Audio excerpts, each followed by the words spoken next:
তেমনই আছে। তখন মনে সন্দেহ হয় প্রভুকে আমার সেবা করা যায়, কিন্তু যদি আমরা একবার জ্ঞান চক্ষু দিয়ে দর্শন করি তাহলে বুঝতে পারবো ভগবান এসে সেবা করলেন। তবে কি সেবা করলেন?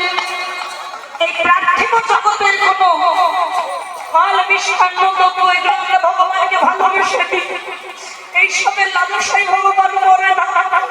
ভগবানের খিদাটা কোনটা জানো না? এতক্ষণ ধরে গান করতে করতে ভক্তরাদের চোখে জল ফেলে এমন ভাবে ডাকলে ভগবান নামের গুণে নামে আসে, হরি নামে হরি নামে নেমে এসে সেই ভক্তিটা সেবা করে চলে গেল।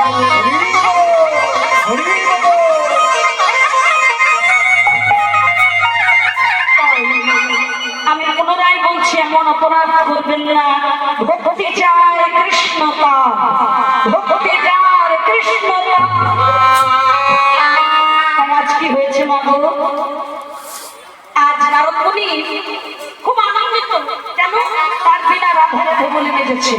অমনি বলছে, বিনা আমি আর দেরি করবো না, আমি এবার কি করবো? এই রাধা নাম গাইতে গাইতে যাবো সেই ভগবানের কাছে।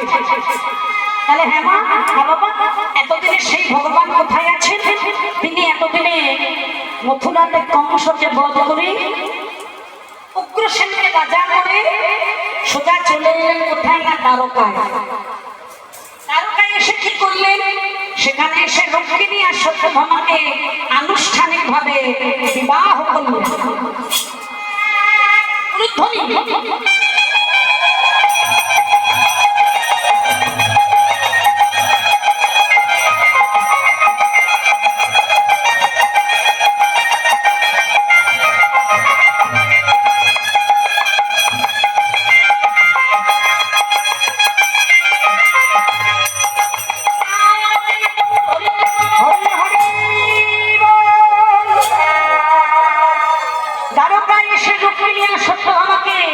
আনুষ্ঠানিকভাবে বিবাহ করে তিনি দ্বারকার রাজ সিংহাসনে বসলেন। এখন তাকে এক ডাকে সবাই চেনে, সবাই মিলে আমরাও জয় দেব তিনবার। জয় জয় দ্বারকাধীশ মহারাজ শ্রীকৃষ্ণচন্দ্র কি, জয় জয় দ্বারকাধীশ মহারাজ শ্রীকৃষ্ণচন্দ্র কি, জয় জয় দ্বারকাধীশ মহারাজ শ্রীকৃষ্ণচন্দ্র কি। দ্বারকার রাজ সিংহাসনে বসে আছেন ভগবান মহারাজ কৃষ্ণচন্দ্র, আর নারদ মুনি তার বিনা যন্ত্র নিয়ে রাধা নাম গাইতে গাইতে এসে দাঁড়ালেন কোথায় না দ্বারকার রাজধানী। এতদিন পরে রাধা নাম শ্রবণ করে গোবিন্দময় রাজ সিংহাসন পরে একবারে ছুটতে ছুটতে আসছেন। সভাটি কেমন হলো? সবাই মিলে হরিধ্বনি ধ্বনি রাধা নাম শুনে উঠিল।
একটা কথা বলি বাবা,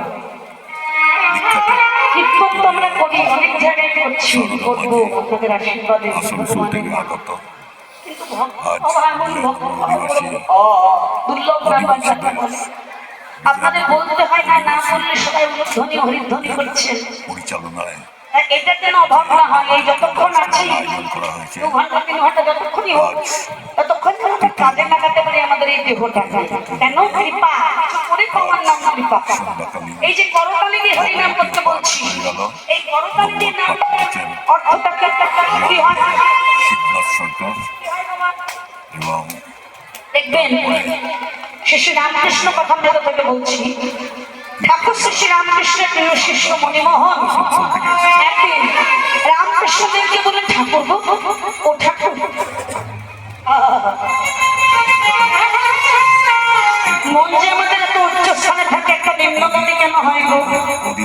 এই যে সবাইকে বলছি না, একটু ধীরে বসুন, মনটাকে শান্ত করুন, মন বড় চঞ্চল।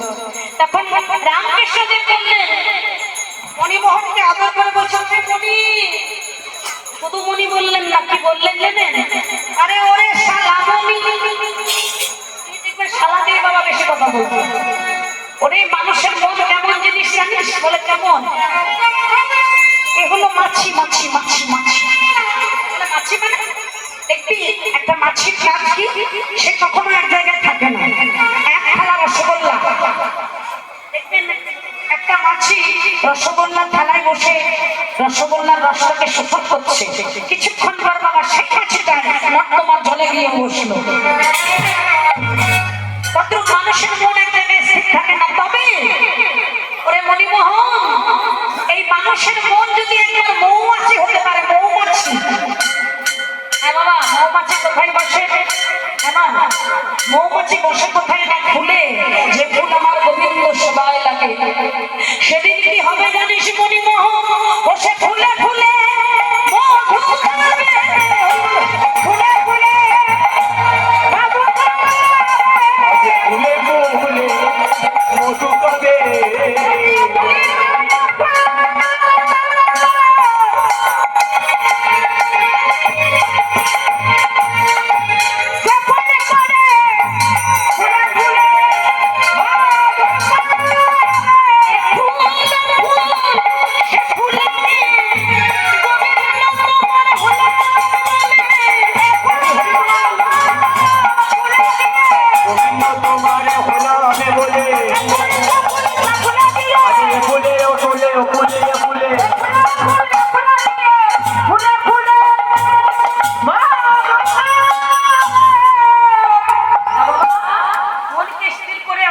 বলছিলাম যে করতালি দিয়ে হরিনাম করলে কি হয়?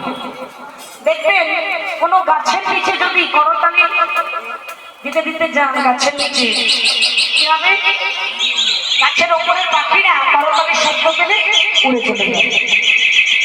এটা কোন গাছ, কোন বৃক্ষ? ইহ জগতের বৃক্ষ। ঠিক তদ্রূপ জানার বিশ্ব ব্রহ্মাণ্ডে তা আছে। মানুষের এই দেহ ভাণ্ডে, এই দেহটি সব, এই দেহটা হলো একটা বৃক্ষ বা গাছ।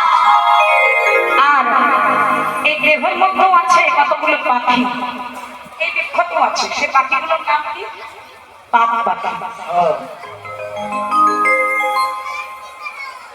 করতালির শব্দ পেলে যেমন গাছের পাখিরা উড়ে যায়, তদ্রূপ করতালি দিয়ে হরিনাম করলে এই দেহ বৃক্ষের মধ্যে যত পাপ পাখি আছে সব উড়ে পালিয়ে যাবে।